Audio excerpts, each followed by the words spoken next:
এটা হলো global fire পাওয়ার military strength rank.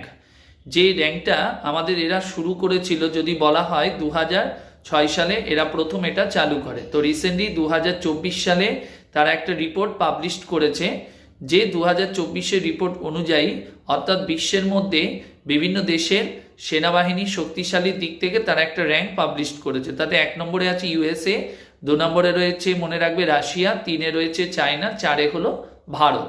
তাহলে এবার যেটা আমাদের মনে রাখতে হবে, মোট কতগুলো দেশের মধ্যে এটা হয়েছে, 145খানা দেশে। আর লাস্ট পজিশনে কারা রয়েছে, ভুটান। এবং এটা কিসের উপর ডিপেন্ড করে, এই র্যাঙ্কটা 60খানা বিষয়ের উপর নির্ভর করে।